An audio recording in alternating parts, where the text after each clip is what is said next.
Olá pessoal, muito bem-vindos. A gente está aqui mais uma vez na disciplina de Análise de Qualidade de Imagem, IQA, do curso de Fotografia Computacional. E hoje a gente vai ver um pouco sobre a avaliação de qualidade de imagem utilizando aprendizagem profunda, utilizando aqueles modelos que vocês já estudaram de aprendizado profundo, né? Modelos neurais, tá?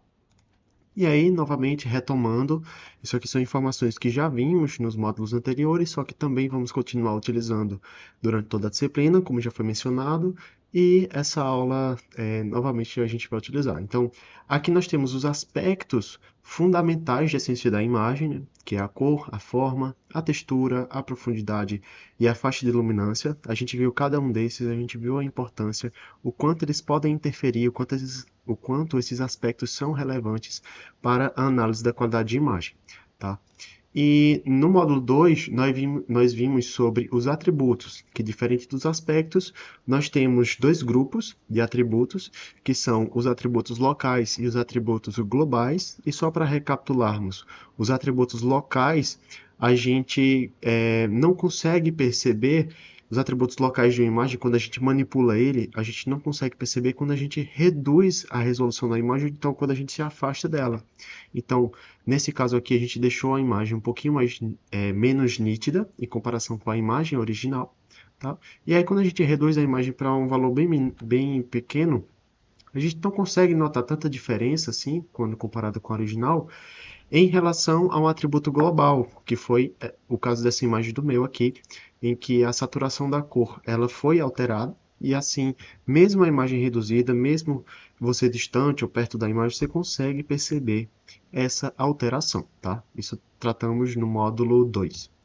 Já no módulo 3, nós vimos sobre a análise subjetiva e a análise objetiva, que são dois tipos diferentes de formas, são duas formas diferentes de avaliarmos a imagem, certo? Então, a subjetividade é o mundo interno de todo e qualquer ser humano, ou seja, é necessário ser humano para que você tenha subjetividade. Este mundo interno é composto por emoções, sentimentos e pensamentos. Então, é necessário também ter uma vivência, ter uma experiência para que a gente tenha um ponto de vista, tá? Então, a subjetividade depende de uma mente e baseia-se em um ponto de vista, né? Sobre efeitos de preconceitos, percepções, emoções, imaginação e por aí vai, né? Para que a gente possa constatar algo. Então, quando a gente faz uma análise subjetiva, a gente está constatando algo com base nesse conjunto de características que a gente tem por conta de nossa vivência. Então, aqui tem um exemplo, né, de subjetividade, né, de análise subjetiva, é eu dizer que o clima está agradável. Pode estar agradável para mim e não está para outra pessoa. Já a avaliação, a análise objetiva, ela não depende de uma mente para constatar algo. Ou seja, ela é verdadeira independente do ponto de vista. Ela sempre vai dar um resultado independente de uma vivência, de uma emoção, de uma imaginação. Ela é uma métrica não, mas uma análise objetiva, certo? E um exemplo é que a imagem X é mais escura que a imagem Y. Isso não vai depender de mim, não vai depender de uma pessoa para outra, não. Eu consigo pegar uma imagem, subtrair por outra e verificar qual é a mais escura dali, certo? A que tem menos luminosidade, tá? Então, no capítulo 3, nós vimos isso. Outra coisa importante do capítulo 3 foi a questão do termo pixelwise, tá? Então, em uma comparação pixelwise, né? E aí eu vou passar um pouco mais rápido, porque nós já vimos isso, que aí a gente está fazendo a comparação a nível de pixel, ou pixel a pixel, faz a comparação dos pixels de imagem com o seu correlacionado em uma outra imagem. E esse daqui é um exemplo de comparação pixelwise, em que a gente pega o primeiro pixel da imagem e compara diretamente com o seu pixel correlacionado de outra imagem. Isso aqui seria uma avaliação pixelwise. Já a não pixelwise, a gente pegaria um contexto, a gente não faria essa verificação pixel a pixel, tá? A gente assim, teriam aspectos não apenas locais, mas regionais ou até mesmo globais para fazer a comparação daquela região da imagem, né? Teria um sentido a mais do que simplesmente o valor do pixel, tá? Então, isso seria uma avaliação não pixel-wise. Geralmente a gente nomeia isso como avaliação perceptual, porque a gente não analisa diretamente, né, o pixel e o seu correlacionado, mas sim tem uma percepção. Isso não significa que existe subjetividade nisso, não. Ainda ainda existe uma avaliação que seja objetiva, mas perceptual, tá? E a diferença é essa, tá? Só recapitulando aqui entre o pixelwise e o não pixelwise, tá? Então, aqui a gente tem alguns exemplos de imagem, né? E agora adentrando um pouco mais na problemática que eu trouxe aqui para que a gente possa entender como é importante que a gente tenha domínio, que a gente conheça a forma de avaliar a qualidade da imagem utilizando modelos neurais profundos, porque com métricas objetivas simples, como o MSE e essas outras, só elas a gente não consegue fazer essas avaliações mais sofisticadas, tá? E aqui eu trouxe três obras de arte que são conhecidas, tá? E um dos nossos objetivos aqui nesse exemplo de problemática, tá? É fazer com que a Mona Lisa, o quadro aqui da Mona Lisa, tenha o estilo do quadro da Noite Estrelada, certo? Então, como seria esse quadro da Mona Lisa com o estilo dessa outra pintura? Sabe? Então, se a gente quiser desenvolver um software que pegue esse quadro da Mona Lisa e refaça ele, ou seja, sintetize ele com as características artísticas de uma outra obra de arte, é muito complicado se não for utilizando modelos neurais. Então, eu peço que pensem aí, sem utilizar modelos neurais, como é que a gente poderia fazer isso de maneira automática? Sem utilizar uma pessoa lá configurando parâmetros e tudo mais. Certo que inicialmente sim é necessário ter uma pessoa, né, obviamente para a construção do software, mas vocês conseguem pensar em uma solução até que genérica para fazer para solucionar essa problemática, né? Você transferir o estilo dessa pintura da direita, da Noite Estrelada, para uma outra pintura, para uma outra obra de arte? Então, o nome disso se chama Neural Style Transfer, que é quando a gente utiliza modelos neurais para a transferência de estilo, tá? E aqui é um exemplo de como seria, né, a imagem da Mona Lisa com o estilo do quadro Noite Estrelada de Van Gogh, tá? Então a gente tem essa imagem aqui da direita. Isso aqui sim foi gerado a partir de uma rede neural, tá? É uma rede neural construída para solucionar esse problema de style transfer. Só que, para a gente construir uma rede neural como essa, a gente precisa de uma função de Loess, certo? A gente precisa avaliar o quão distante uma imagem está da outra, certo? Sendo que a gente não teria a imagem principal, né? Que seria a imagem do quadro da Mona Lisa pintado com o estilo de Van Gogh. Então, como é que a gente treina uma rede neural sem esse objetivo, assim, sem ter em mãos essa imagem, certo? Que seria a imagem objetiva, a Mona Lisa com as características do quadro Noite Estrelada. E aí que entra e assim, novamente, isso é só um exemplo, né? É aí que entra a utilização de modelos neurais para análise de qualidade mais sofisticada. Por quê? Eu, como humano, consigo determinar que esse quadro da direita está mais próximo do estilo do quadro de Noite Estrelada do que o quadro da Mona Lisa da esquerda. Eu consigo.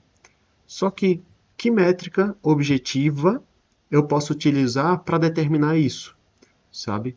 Então, claro, eu posso fazer, por exemplo, um MSE para determinar a proximidade, só que se eu for treinar um modelo neural para pegar essa imagem aqui e transformar numa versão em que ela foi pintada com as características de uma outra imagem, a rede neural vai acabar transformando a imagem de saída, né, a imagem gerada, na imagem que tem as características objetivo. Ela não vai meio que misturar, ela vai simplesmente transformar uma imagem em outra, certo? Que seria a imagem objetivo, sendo que a gente não quer isso, a gente só quer capturar o estilo daquilo, é o estilo, certo? E não são todas as características. Então, a gente pode utilizar um modelo neural para treinar outro modelo neural, certo? em que o loss, a função de perda, a função que vai guiar o treinamento desse modelo neural que vai gerar as imagens, ele sim pode observar o estilo, certo? E aqui eu trouxe outros exemplos, tá? Em que a gente tem na esquerda o quadro da Mona Lisa oficial, né, sem as alterações.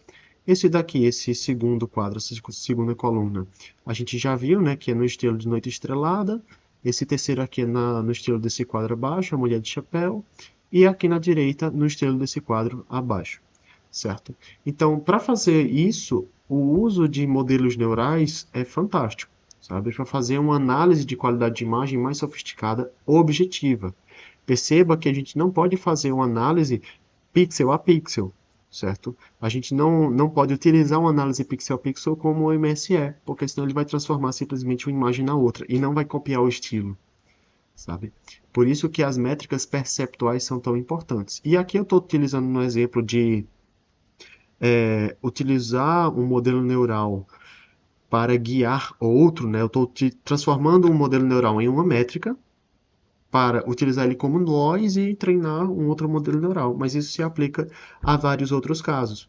Por exemplo, eu quero metrificar, e agora não mais referente a, a treinar um modelo neural utilizando o outro, eu quero metrificar o quanto uma imagem está no estilo da outra. Só para eu construir um dataset, por exemplo, sabe? Então, eu posso treinar um modelo neural para isso, para verificar essa quantificação. Novamente, isso aqui é só um exemplo. A gente está utilizando o caso, né, a problemática de transformação de estilo, de transferência de estilo, desculpa. Mas a gente vê outros casos, como veremos mais à frente. A gente tem outros casos, como veremos mais à frente. E aqui eu trouxe algumas perguntas, né, para a gente pensar um pouco durante a aula. Ainda sobre esse caso do Neural Style Transfer, tá? Que a gente pode utilizar modelos neurais para isso, né, como eu já falei brevemente, mas esses modelos são treinados utilizando métricas objetivas, que são perceptuais, tá? Não vá confundir perceptual com subjetivo. São métricas, não vá confundir perceptuais com subjetivo. Essas são métricas objetivas perceptuais, que podem sim ser utilizadas como função de loss para treinar uma outra rede neural, assim como o MSE, o SSM, o PSNR, eles podem se transformar em funções de loss, né? Métricas podem ser funções de loss. Só que aí, qual métrica a gente poderia utilizar para esse problema aqui? A gente viu que redes neurais resolve, tá? E aí a gente vai ver, claro, um pouco mais a fundo, né, como é que a gente faz isso, mas vocês conseguem pensar em alguma outra métrica para transferência de estilo? Então, vão pensando aí. Métricas objetivas conseguem perceber contexto? A gente viu que sim, existem métricas objetivas que são perceptuais, que elas não analisam aquela região local, mas sim regional ou até mesmo global, certo? Que é isso que torna ela perceptual. Então, essa métrica seria pixelwise ou não pixelwise? Com certeza, não pixelwise, que é a métrica perceptual, tá? Então, agora a gente, depois dessa introdução, né, de mostrar uma problemática, a gente vai introduzir um pouco mais a fundo, né, como é que a gente faz a avaliação das imagens com modelos neurais, tá? Então, a gente tem algumas limitações, né, sobre as métricas mais convencionais, principalmente assim, sendo mais específico para métricas objetivas, tá? E aí eu cito como exemplo o MSE, o Charbonnier, que é uma versão do MSE mais direcionada para outros casos, o SSM, que é aquela métrica que eu digo que ela é super interessante, PSNR, entre outras. Então, métricas pixelais, elas possuem pouquíssima correlação com a análise subjetiva, tá? Novamente, não confundam perceptual com subjetiva. Eu acho que eu li objetivo aqui, mas é subjetivo. E não analisam aspectos perceptuais, tá? Então, essas métricas pixelwise, elas não têm aquela proximidade do que a mente humana consegue fazer, que é o que a gente tenta fazer com métricas objetivas perceptuais, certo? A gente tenta aproximar essas métricas de uma avaliação subjetiva humana. A gente tenta aproximar, certo? Mas é um problema a gente tentar fazer igual, tá? Então, existem sim problemáticas nessas métricas, e aí eu trouxe aqui novamente uma referência que eu já tinha levado lá para o nosso site no módulo 3, certo? Lembrando que a gente está no 4. que é esse vídeo aqui, certo? Ele aborda um pouco mais a fundo, de maneira até que breve, algumas métricas objetivas não perceptuais, como MSS, SM, PSNR, tá? Então vale a pena ver caso vocês tenham interesse em entender um pouco melhor sobre esses problemas que essas métricas podem trazer na análise de qualidade de imagem, tá? Só que aí a gente também tem as métricas não pixelwise, que são as métricas objetivas perceptuais. Clássicas são complexas de implementar. Então essas métricas perceptuais clássicas são a gente tem um problema ao tentar implementar elas porque elas são muito complexas e acabam não capturando os aspectos perceptuais que muitas vezes são relevantes, certo? Como é o caso da textura em determinados casos. Então a VIF ou IFC e aí tem várias outras métricas objetivas não pixelwise, que são clássicas, que acabam funcionando bem sim para certos cenários, né, de uso em certos aspectos, e realmente elas funcionam bem, são métricas sofisticadíssimas, mas tem vários outros cenários em que elas não funcionam bem. E não vai ser um simples ajuste de parâmetro que vai fazer ela funcionar nesses cenários mais exóticos ou mais diferentes, né, do que elas foram feitas para funcionar. Tá? Então, a gente tem aqui que os modelos neurais, eles podem sim ser utilizados como métricas para avaliação objetiva perceptual, tá? De imagens, contornando partes das limitações das métricas objetivas pixelwise. Então, sim, ele compara aquelas métricas mais simples, mas também compara não, ele contorna essas métricas mais simples, mas também eles contornam, né, esses modelos neurais contornam essas problemáticas que a gente tem com as métricas perceptuais que são clássicas, que são métricas estatísticas extremamente complexas, tá? Então, a gente vai seguir agora com um exemplo de caso de uso, assim como fizemos com aquele exemplo da transferência de estilo, tá? Só que, novamente, eu vou trazer aqui o problema da minha pesquisa, porque eu estudei a fundo isso aqui, tem tudo a ver com a análise de qualidade de imagem, certo? Novamente, só para contextualizar, isso aqui são tomografias computadorizadas, capturadas com diferentes dosagens de radiação. Então, aqui na esquerda a gente tem a LDCT, que é a Low Dose CT, certo? Ela foi capturada com uma baixa dosagem de radiação, então a gente percebe muito ruído na imagem. E na direita, a gente tem uma Normal Dose CT, que é uma imagem capturada com a dosagem normal de radiação. Essa imagem aqui está muito boa, a qualidade dela quase não tem ruído. Porém, o paciente que foi colocado lá na maca e levado para a máquina para capturar essa imagem sofreu muito com a radiação, certo? Então, o interessante seria que a gente reduzisse essa quantidade de radiação durante o processo de captura da imagem, mas que tivesse também uma imagem com alguma qualidade para que o médico possa fazer o diagnóstico. Porque tem pessoas que fazem isso todos os dias, sabe? Durante dezenas de anos. Então, isso é um processo muito danoso à saúde, tá?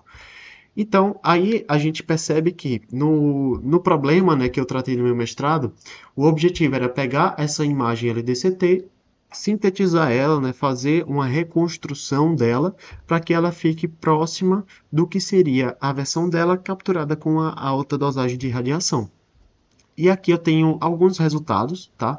A gente vai prestar atenção somente na primeira coluna e na última. A primeira coluna eu tenho o nome do modelo neural que eu utilizei para fazer a reconstrução e o tipo de loss que eu utilizei, né, para treinar esse modelo neural. Já na última coluna, a gente tem a métrica PSNR, que é aquela métrica que vimos no módulo 3, sobre análise subjetiva e objetiva. Essa métrica, como a gente já viu, ela avalia a quantidade de ruído em uma imagem, tá? Então, o objetivo é que a gente aumente esse valor. Por quê? Quanto maior, melhor. Não é o tanto de ruído, mas sim a proximidade que a gente tem em relação ao ruído, tá? A gente percebe que a RedCNN, que é o nome de um modelo neural, vocês não precisam saber que modelo é esse, mas é um modelo bem interessante.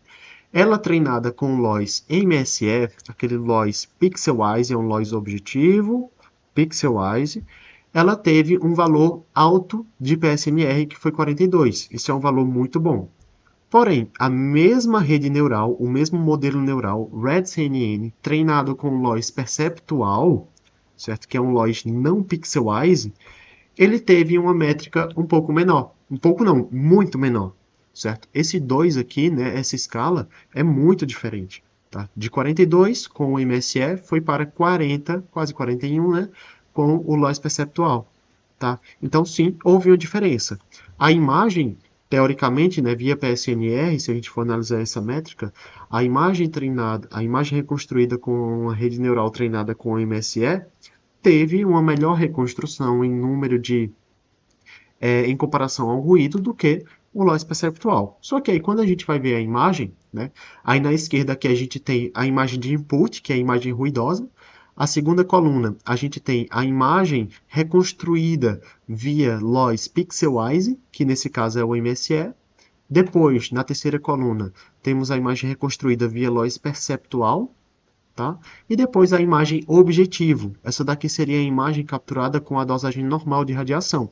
O que a gente consegue perceber? Que a imagem reconstruída com loss MSE, sim, ela tem pouquíssimo ruído, tá? Pouquíssimo, pouquíssimo quando a gente compara com o LDCT, que é a imagem de input, a imagem ruidosa. Porém, quando a gente compara essa imagem reconstruída com o MSE, né, o modelo treinado com o MSE, com a imagem objetivo tem mais ruído do que a imagem reconstruída. Então, assim, isso é muito estranho, porque o objetivo da rede neural era atingir esse limite aqui, certo?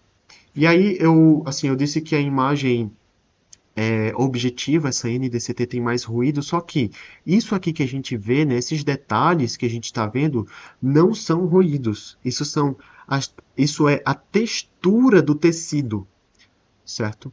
Então, o que foi que houve aqui? A rede neural treinada com MSE removeu características que são extremamente importantes para um diagnóstico médico, que é a textura do tecido ali que está sendo capturado, certo? Então, mesmo trazendo uma métrica maior, não significa que a imagem é melhor, porque essas métricas elas são falhas. E aí a gente, assim, vocês podem ver um pouco melhor aqui nesse vídeo, tá? Nós já abordamos na aula passada, só que aqui vocês podem ver mais a fundo, certo? Já quando a gente compara a rede neural treinada com o loss perceptual, que é um loss não pixelwise, esse loss perceptual aqui é uma tentativa de aproximar a uma análise subjetiva humana, a gente percebe que sim, ele reduziu a quantidade de ruído em comparação com a imagem de entrada ruidosa, porém ele manteve aqui características de textura da imagem, certo? A mesma coisa a gente consegue ver aqui nessa imagem de baixo. Perceba a similaridade entre essa imagem aqui da terceira coluna com a quarta coluna, que é o objetivo, com a similaridade da segunda coluna, que é a rede neural treinada com o Loss Pixelwise, MSE, em comparação com a imagem objetivo, essa NDCT. Então, nem sempre essas métricas objetivas retratam o que a gente quer que elas retratem, certo? Tem que ter muito cuidado com isso. Não é porque sua rede neural está conseguindo convergir a função de loss, a função de perda, que ela está conseguindo gerar bons resultados. Por quê? A função de perda pode estar errada para o problema que você quer. Mas, assim, não é simplesmente mudar a função de perda. Por quê? Nesse problema aqui, não existe uma função de perda que trate sobre o ruído de imagem de tomografia computadorizada que também faça com que a rede neural treinada preserve a textura. Não existe um loss objetivo, né, uma métrica de análise de qualidade objetiva que trate especificamente desses cenários. Isso não é só para esse caso. Então, assim, o número de cenários em que métricas objetivas não existem para solucionar problemas dessa maneira com redes neurais é muito maior do que os cenários em que métricas objetivas conseguem solucionar bem o problema. Por isso que é tão importante que a gente entenda como é que a gente pode fazer um modelo neural se transformar em uma métrica para avaliação de qualidade de imagem. Porque um dos cenários de uso é pegar esse modelo neural, que é uma métrica, e treinar uma outra rede neural com base na análise de qualidade que ele fez, certo? Mas, novamente, não é só para isso que a gente está vendo isso, não é só para usar um modelo neural para treinar outro, certo? O número de casos de uso é muito grande. Se você quer determinar, por exemplo, em números, a quantidade de blur que tem em uma imagem, a quantidade de desfoque, a quantidade de motion blur, que é quando você move a câmera e tira a foto, Então, isso tudo você pode utilizar sim uma rede neural para tentar fazer ela entender, para tentar fazer ela analisar, certo? Perceptualmente a quantidade de informação que está sendo perdida ali, que no caso, como a gente viu na aula 1, é a degradação da imagem, certo? Então, nesse caso de exemplo, a gente está analisando via PSNR a degradação que o ruído causa, só que não estamos analisando a degradação que a perda da textura causa, sabe? E aí, uma construção de um modelo neural para analisar a qualidade da imagem nesse sentido é perfeita, porque ele consegue prestar atenção em vários aspectos como esse, ruído, textura, bordas e por aí vai.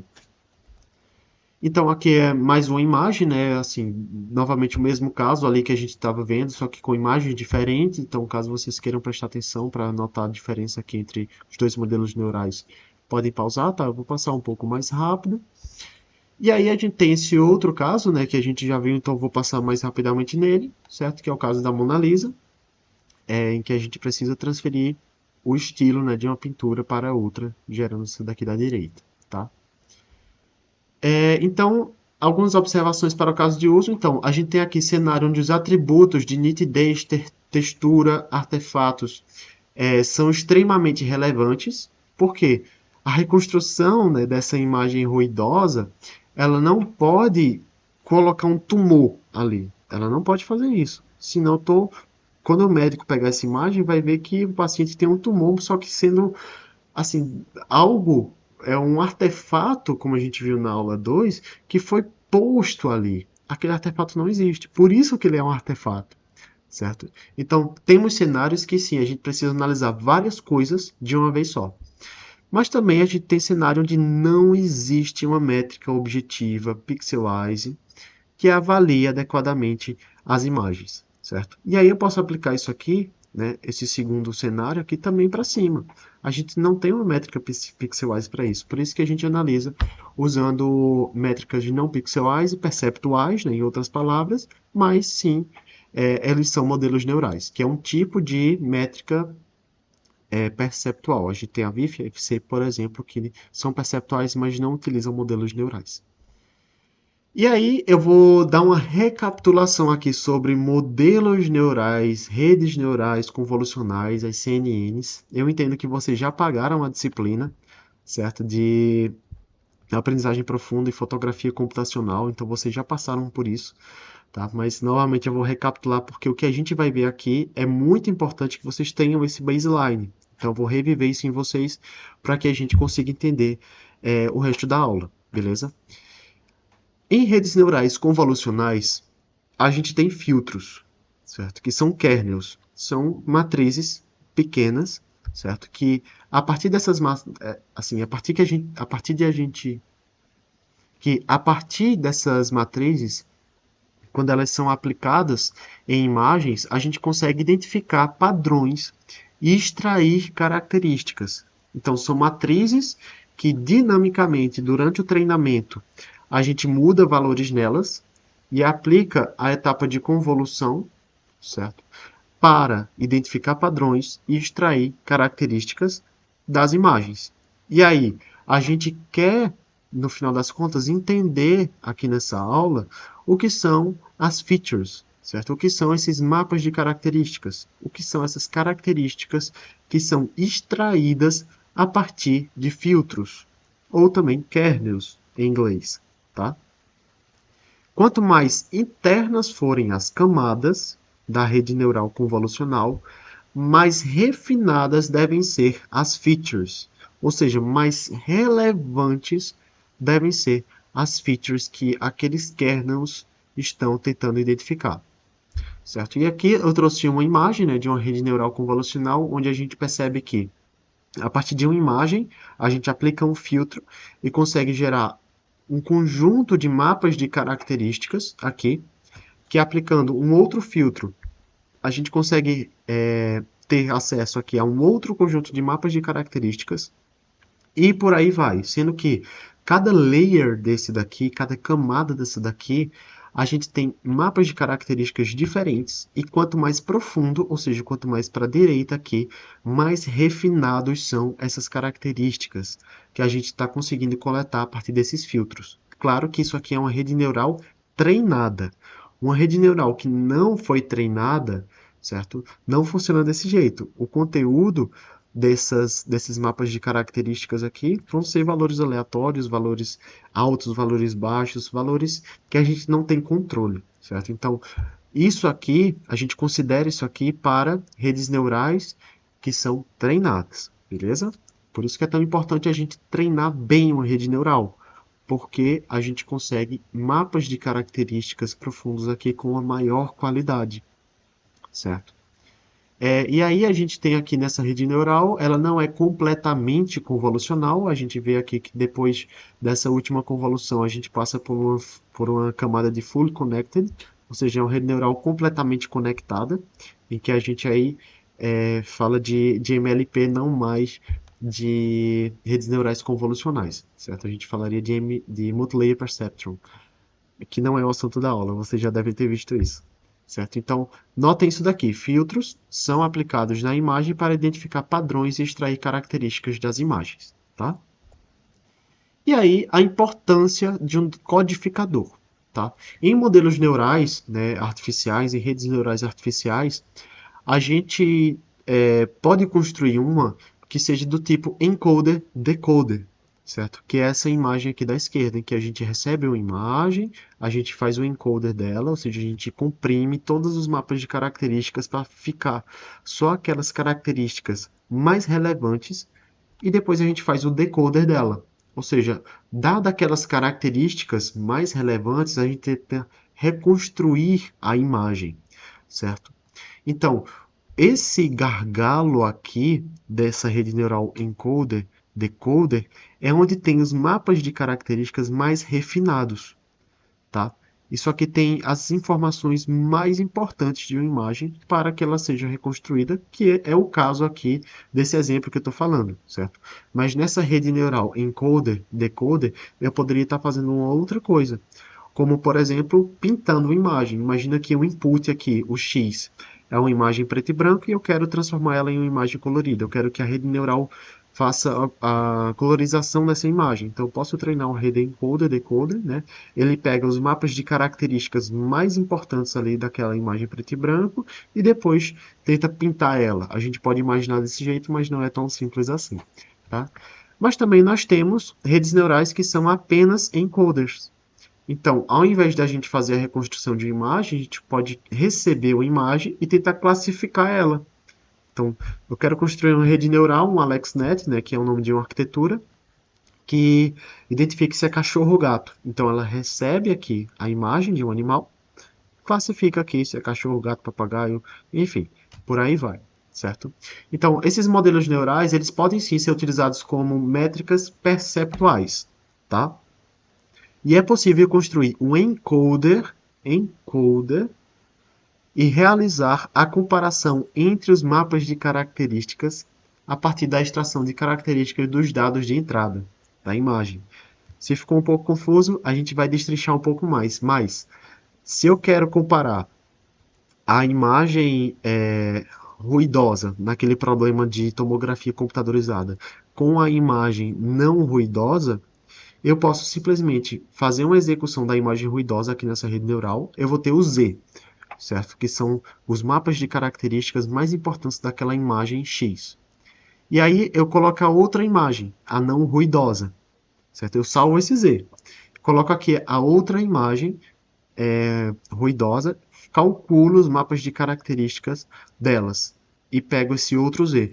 E aí eu calculo a diferença via MSE, por exemplo, o SSM ou PSNR, a diferença dos mapas de características e não das imagens em si.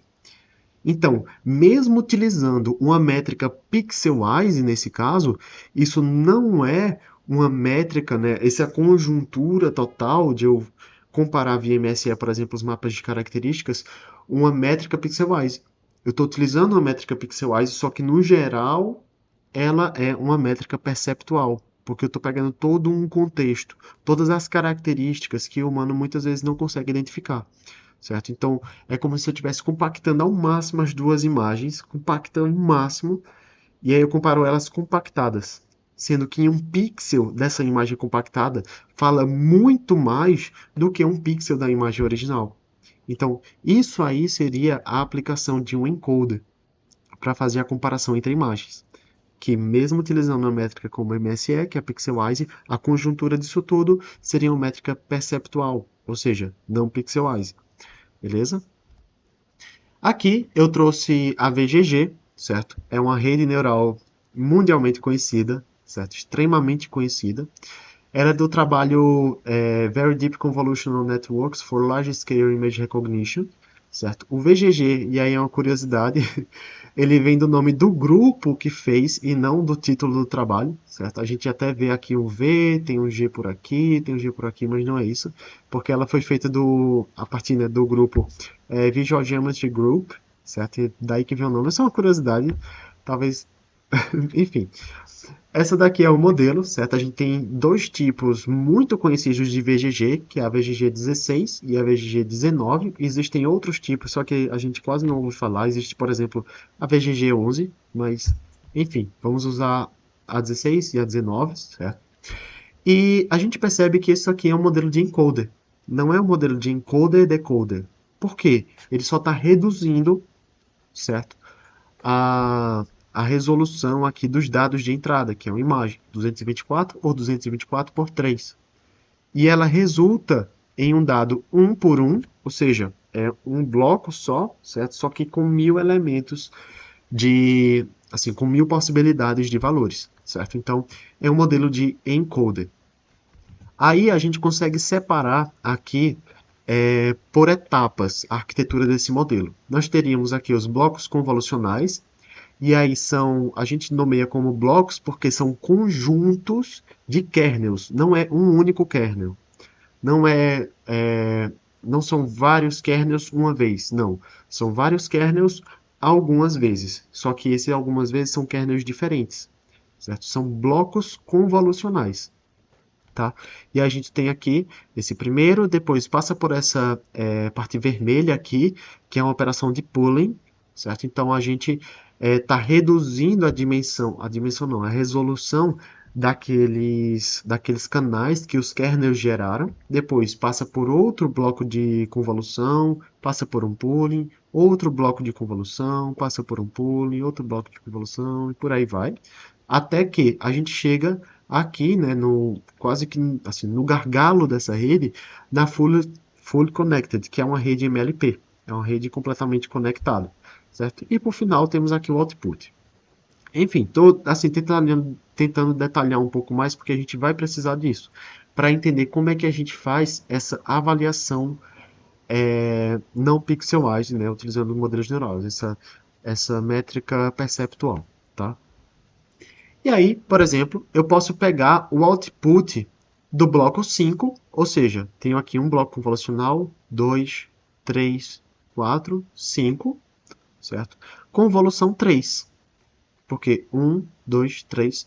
Posso pegar o bloco 5 conv3, o output desse conjunto de kernels que está sendo aplicado naquela convolução, pego o output disso e desconsidero tudo o que vem depois dali.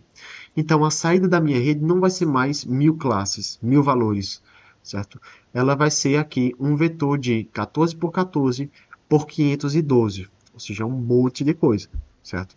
São 512, aí eu vou botar muitas aspas aqui, mas para facilitar, né, a didática aqui. São 512 versões comprimidas daquela imagem de entrada. E essa versão comprimida tem resolução 14 por 14. Então, é uma imagenzinha pequenininha, só que eu tenho muitas delas diferentes. Só que elas são versões compactadas, certo? Da imagem 224 por 224 por 3. Então, isso aqui é o que a gente chama de encoder. É um codificador. A gente está pegando, extraindo as características mais relevantes daquilo e usando essas características, tá? E aí, continuando esse exemplo daqui, né, aí a gente pode utilizar esse pseudocódigo aqui que o output da minha VGG não vai ser mais as classes. Eu vou considerar que o output dela é a saída do bloco 5 com convolução 3, certo? E aí a gente pode calcular, pegar a imagem A e calcular essas versões comprimidas aqui da imagem de entrada A certo? Faça isso também para a imagem de entrada B, que aqui pode ser uma imagem ruidosa e aqui uma imagem não ruidosa, e calcular a diferença. Essa diferença pode ser calculada via MSE, pode ser calculada via métrica pixelwise. Por quê?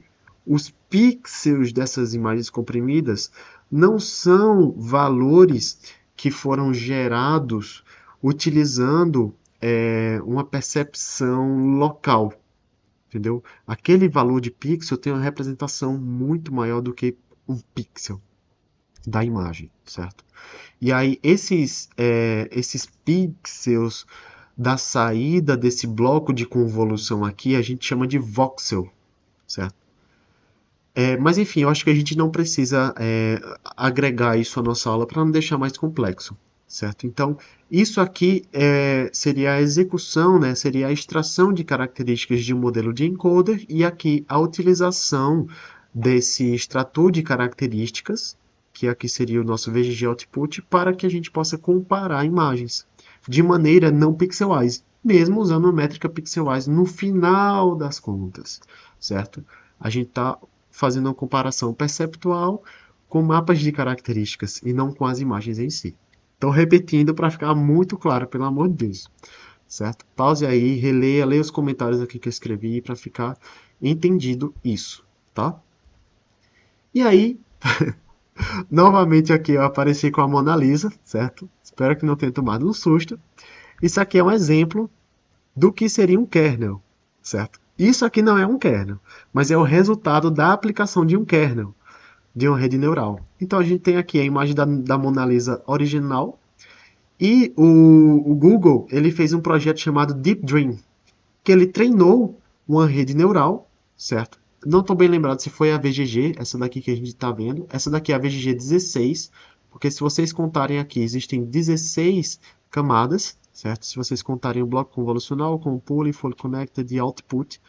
Então eles pegaram isso, treinaram para um dataset, né? Para classificar um dataset que tinha 1000 classes, por isso que o output aqui é 1000, tá?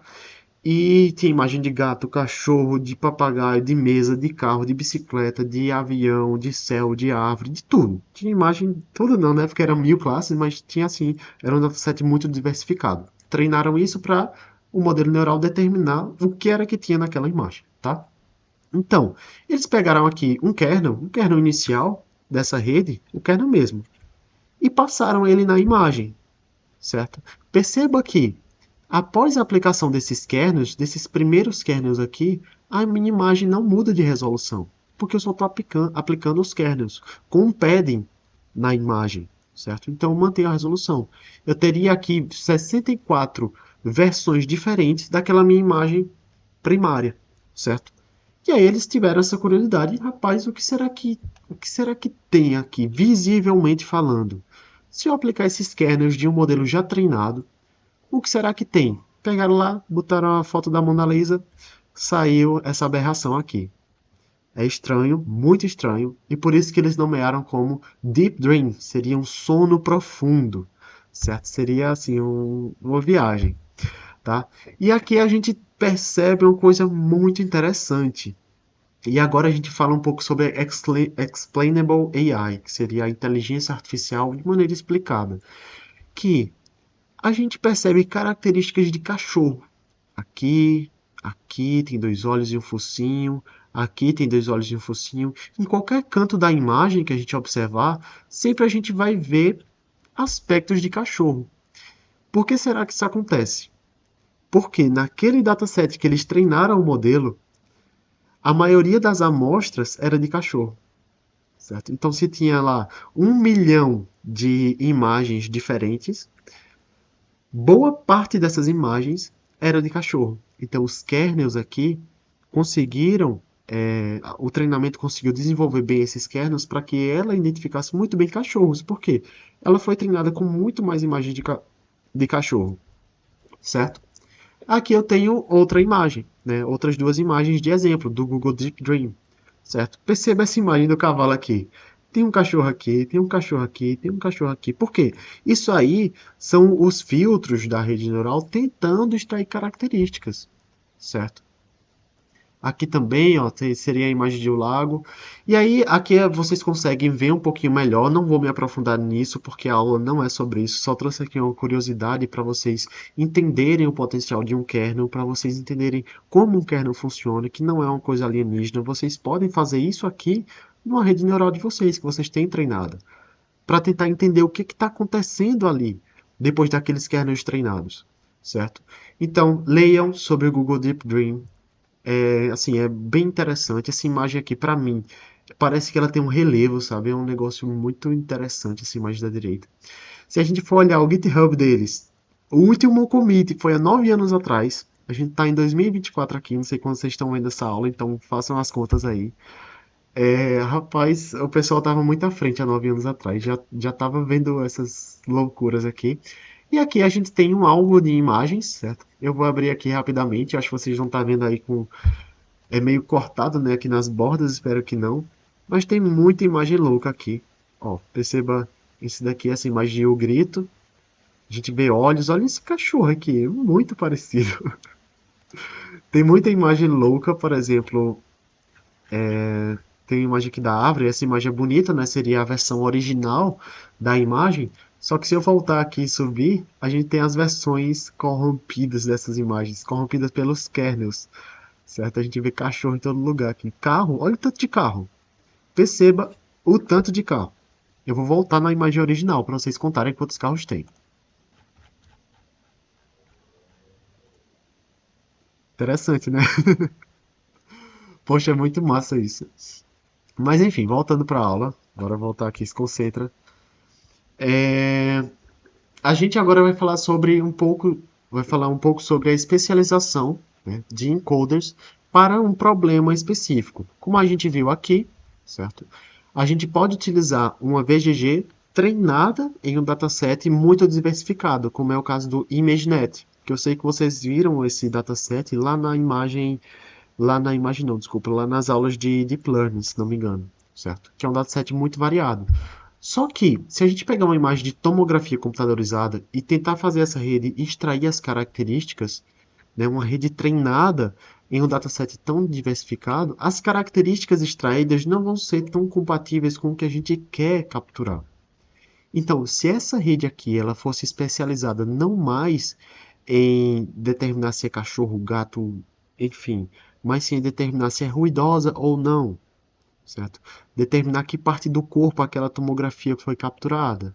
Algo mais próximo do cenário de uso, a qualidade dos mapas de característica extraídos aqui nessa nossa solução seriam muito maiores, certo? Então, a gente pode fazer fine tuning desses modelos já consagrados. A gente pega, por exemplo, a VGG treinada na ImageNet, que foi exatamente essa que eu falei, mas tem várias outras, certo? Pega essa rede, faz o fine tuning dela para o cenário específico. Então, seria fazer o fine tuning para determinar se a imagem de tomografia é ruidosa ou não. Certo? Temos outra opção, que é fazer o treinamento desde o início do modelo, já consagrado. Então, a gente pega a VGG, só que sem ser pré-treinada na ImageNet. A gente vai treinar ela do zero. Ela não sabe determinar classe nenhuma. Então, a gente treinaria ela do zero para um problema específico. E aí, quando a gente compara o resultado desse treinamento aqui, do zero, com o resultado de um treinamento que parte de um princípio aqui de conhecimento, ou seja, seria um fine-tuning, esse do fine-tuning aqui é muito superior. Então, você tem os pesos iniciais de sua rede já utilizáveis, mesmo que em um outro cenário, é muito melhor do que você começar com uma rede neural que não tem conhecimento nenhum. Tá? E aí a gente teria aqui o terceiro cenário, que seria a construção de próprio modelo. Então, ao invés de usar um AlexNet, uma VGG, enfim, um modelo que já é consagrado, a gente construiria nosso próprio modelo. Muitas vezes isso é necessário, certo? Às vezes a gente não consegue usar a VGG. Por quê? Se a gente voltar aqui na imagem da VGG, a gente tem uma resolução fixa aqui. Mas e se minha imagem tiver 1024 por 1024? E se minha imagem não tiver três dimensões, tiver só uma dimensão, ela for preta e branca? Então, eu preciso fazer modificações Essas modificações que eu falei a vocês não são tão complicadas de fazer na VGG, mas tem diversos outros casos em que sim é necessário vocês construírem sua própria versão de modelo encoder, certo? E aí, dependendo do problema, você pode fazer ele encoder-decoder, ou então como a VGG, que é só um encoder, ela afunila. Nesse caso aqui, a AlexNet também só afunila, tá? Bora voltar aqui. Então, questões de resolução e outras peculiaridades é o que torna a construção de um modelo próprio para essa especialização do encoder necessária, tá? Então, entendam isso. Se não ficou claro, voltem um pouco, revejam essa parte que eu falei, tá? Agora, a gente vai falar da LPIPS, certo? Que basicamente é uma metodologia psicofísica, a gente viu isso na aula anterior, certo? Que é uma metodologia psicofísica utilizada para avaliar a percepção e preferência de indivíduos, de pessoas, entre duas opções, certo? Então, existem critérios nessa metodologia que é, por exemplo, eu pedir para a rede neural escolher a melhor imagem. Aí lembra um pouquinho da avaliação subjetiva. Quem era que fazia isso? Quem faz a avaliação subjetiva? Quem é que escolhe a melhor imagem entre uma e outra? O humano. Quem faz isso é o humano. Essa avaliação subjetiva é exclusivamente do humano. Só que aqui a gente está vendo uma tentativa de fazer essa avaliação subjetiva de forma objetiva, entendeu? Então a gente pode definir alguns critérios para a rede neural escolher como a melhor imagem, a imagem mais clara, a imagem mais próxima de uma de referência. Só que essa proximidade eu não me refiro a calcular pixel a pixel, não é isso que eu estou falando. É aquele caso que eu falei da transferência de estilo, sabe? Então eu pego uma imagem que está no estilo, assim, eu tentei gerar uma imagem no estilo daquela Noite Estrelada de Van Gogh, tem lá a Mona Lisa, no estilo de Van Gogh. Tem a Mona Lisa 2, que está também no estilo de Van Gogh, e eu quero escolher qual dessas duas está mais próxima do estilo real de Van Gogh.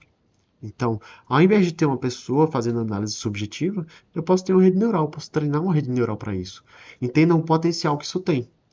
E aí, esse estudo da LPIPS, ele utilizou aqui para a construção dessa rede neural, né, eles tiveram que treinar um dataset, treinar não, desculpa, construir um dataset, construir uma base de dados. Então, o que foi que eles fizeram?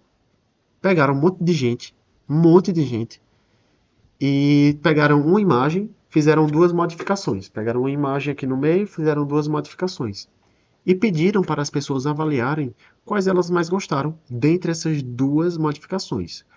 Elas só tinham uma escolha, é uma escolha forçada, que é o que a gente chama aqui de 2A-FC, Two Alternative Forced Choice. Ela precisa escolher uma das duas. E aí eu tenho que ter um critério, qual a melhor, qual a mais colorida, qual a mais bonita, qual a que ele menos gostou. E aí eu construo um dataset humano para isso, um dataset subjetivo. A partir disso, eu posso treinar uma rede neural para tentar capturar as características que o humano teve para fazer aquele dataset, tá? Só que aí o LPIPS, né, esse grupo que construiu aqui o LPIPS, eles tiveram uma sacada muito boa, que foi tentar verificar que tipo de métrica se assemelha mais à métrica subjetiva humana. E aí é o que a gente vê nesse quadro aqui abaixo, certo? A gente percebe que nessa primeira linha aqui, a gente tem a escolha humana. Então, ao eles perguntarem a um grande conjunto de humanos, de pessoas que possuem uma análise subjetiva, qual a imagem mais próxima entre PET 0 e PET 1 da imagem de referência? Eles perguntaram aos humanos. Os humanos, a maioria, determinou que o PET 1 está mais próximo da imagem de referência do que o PET 0, certo? Fizeram isso para outra aqui também. Perguntaram para os humanos qual imagem está mais próxima da referência entre PET 0 e PET 1. Os humanos determinaram que é o 0. Certo? Vocês podem escolher a outra, só que como isso aqui se baseia em uma população, né, em um conjunto amostral grande, enfim, vocês podem estar fora da curva. Eu estou fora da curva nessa daqui. Eu prefiro essa da direita, PET 1, tá? E, enfim, fizeram isso para humanos. Pegaram aquelas métricas objetivas pixel-wise, e olha quem está aqui, o SSM, que é aquela métrica que eu gosto, e verificaram que ela é totalmente não de acordo com a análise subjetiva humana. Vê o problema aí. certo? A gente olha esse caso aqui, que o SSM determinou que PET 0 é mais próximo de referência do que PET 1, certo? Pegaram nessa outra imagem aqui desses prédios e foi totalmente contra essa análise humana, e nessa imagem aqui da moça também. Tá? E a gente tem aqui algumas redes neurais randômicas que eles utilizaram para fazer isso. Certo? Redes neurais randômicas são redes neurais que não foram treinadas para esse problema específico. Certo? Seriam redes neurais que você está tentando avaliar uma tomografia computadorizada que tem ruído com a que não tem ruído, sendo que a rede neural foi treinada para ImageNet, para avaliar gato e cachorro. Certo? Então eles fizeram isso e verificaram que também não foi de acordo com a análise humana. Tá? Só que quando eles pegaram três tipos de rede neural, né? A não supervisionada, a autossupervisionada e a supervisionada, treinadas para aquele problema, não para aquele problema, mas para aquele cenário específico, essas foram de acordo com a avaliação humana. Tá? Então, esse trabalho ali, PIPS, ele assim, revolucionou o uso de modelos neurais para a análise de qualidade de imagem, certo? Foi um trabalho fenomenal. Eles têm aqui o paper no site deles, e aí é um dos papers mais bonitos que eu já vi. O paper não, o pôster, desculpa. Tipo, talvez seja porque a galera da Adobe tá aqui no meio, né? Eles usaram bem o Photoshop. Mas esse paper aqui ele descreve muito bem, sabe? Cada principal tópico do que eles. Vocês não estão vendo tudo, né? Deixa eu tentar mexer um pouco por aqui. Ele descreve cada principal tópico do artigo aqui. Então, por exemplo, eles determinam aqui. Eita, minha gente, eu não vou conseguir pelo jeito. Mas enfim, aqui na esquerda, deixa eu tirar o zoom. Eles conseguiram se sintetizar muito bem o que é esse 2AFC, sabe? Então, conseguiram sintetizar muito bem os resultados que eles tiveram. E por aí vai. Então, é bem interessante, eu recomendo a leitura, tá? Mas, enfim, façam aí. E aí a gente encontra alguns desafios, algumas limitações ao utilizar esses modelos neurais para avaliar a qualidade da imagem, né? Nem tudo são flores. Então, assim como a gente tem os desafios, as problemáticas lá do uso de métricas pixelwise para análise de qualidade de imagem, a gente tem aqui, tá? Não são os mesmos problemas, mas temos sim outros problemas. Então, o primeiro seria a necessidade de grandes capacidades de dados. Para a gente treinar esses modelos neurais, para fazer essa avaliação de qualidade de imagem, a gente precisa de muita amostra, certo? São muitos dados, enfim, dados são caros para serem coletados, certo? Não é fácil você ter um dataset como a ImageNet, esse que a gente citou, esse que vocês viram já na disciplina, com 1 milhão de imagens. Não é nada fácil, porque para cada imagem você tem que nomear o que tem nela, por exemplo, dar uma classificação para ela. Nesse caso do LPIPS, nesse trabalho que eu mostrei a vocês anteriormente, a gente tiveram que contratar um monte de pessoa para ficar ali escolhendo qual era a melhor imagem, dado um critério. Certo? Então a gente tem essa problemática. Felizmente, a gente hoje em dia tem muito dataset público que a gente pode utilizar para nossos próprios projetos, certo? Eles pedem muitas vezes apenas que você referencie, que você cite ele. Mas aí a gente também tem outro problema que é a complexidade computacional, né? Seria o custo computacional aqui. Faltou outro nome ali, desculpa. Para a gente rodar um modelo neural não é tão fácil como rodar um MSE, um SSM, um NRMSE, enfim, várias outras métricas aí clássicas pixelwise, certo? Não é tão simples assim. A gente muitas vezes precisa de uma placa de vídeo. Se for uma aplicação que exige um tempo de resposta alta, a gente precisa de uma boa infraestrutura. A gente precisa treinar esses modelos. Isso aí é a parte que mais consome energia, sendo que métricas estatísticas, métricas matemáticas como a MSE não precisam de treinamento, entendeu? É uma conta extremamente simples. Outro problema seria a interpretação e transferência dos modelos. Quando a gente utiliza ferramentas matemáticas como o MSE, a gente sabe exatamente o que está acontecendo ali. Só que quando a gente usa, né, esses modelos neurais que tentamos interpretar, tentamos entender o que é que tem dentro deles, olha o que acontece. Isso aqui foi uma das camadas mais superficiais do modelo. Imagina o que é que se passa nas camadas mais internas, sabe? É um negócio assim doido, muito doido. Não, é melhor não imaginar não, fica por aí mesmo. A generalização para novos dados e cenários, então voltamos naquele problema. Nesse caso aqui, se a gente não fizer um fine tuning, certo? Deixa eu até voltar aqui. Se a gente não fizer um fine tuning, essas random nets aqui, treinadas com dados assim mais genéricos, elas não performam bem. Então a gente precisa muitas vezes construir modelos que tenham uma generalização grande, ou seja, exigem mais dados, exigem mais complexidade computacional, exigem mais trabalho para que a gente possa suprir esse problema aqui. Ou muitas vezes exige a interpretação para que você mude certos aspectos na rede, não mude a rede inteira, porque isso é caro, isso é custoso. E outra coisa aqui seria o equilíbrio entre subjetividade e objetividade. Isso é, eu acho que um problema que vai sempre estar em aberto, certo? A gente sempre tenta buscar é, construir uma métrica objetiva, mas com características subjetivas, só que é tudo muito complexo. A gente viu no módulo 1 e no módulo 2 que não é tão simples assim.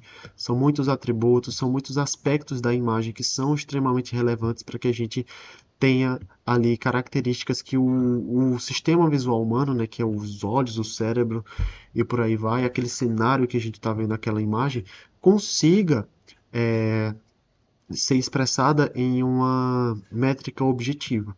Certo? Então, isso é um problema, esse equilíbrio é um problema. Muitas vezes a gente tenta fazer algo muito complexo, sendo que não dá certo, se torna muito custoso, pouco generalista, complexidade extremamente alta para a interpretação, certo? Exige grandes bases de dados, então isso é um problema, tá? E aí eu trouxe aqui novamente esses slides, mas para a gente refletir um pouco, né? Seria uma forma de resumo. Trouxe aqui novamente o Style Transfer, a problemática do Style Transfer, a transferência de estilo, que a gente resolve facilmente com modelos neurais, certo? Então, sim, dá para usar modelos neurais aqui. O modelo neural que a gente está falando não é o que vai gerar a imagem estilizada, mas sim o que vai ser utilizada como função de loss, vai ser a métrica utilizada, certo? E aí, essas métricas, sim, elas são objetivas, só que elas não são pixelwise. Mesmo que a gente utilize um MSE lá para calcular a diferença dos mapas de características, essas métricas, elas são perceptuais, porque essa comparação são dos mapas de características. Lembra da compressão? Certo? A gente não está comparando simplesmente pixel a pixel. Certo? Não tem como a gente comparar pixel a pixel dessa imagem aqui de baixo com essa de cima. A resolução é diferente, são problemas diferentes, certo? Então, são problemas que exigem uma métrica objetiva perceptual, beleza?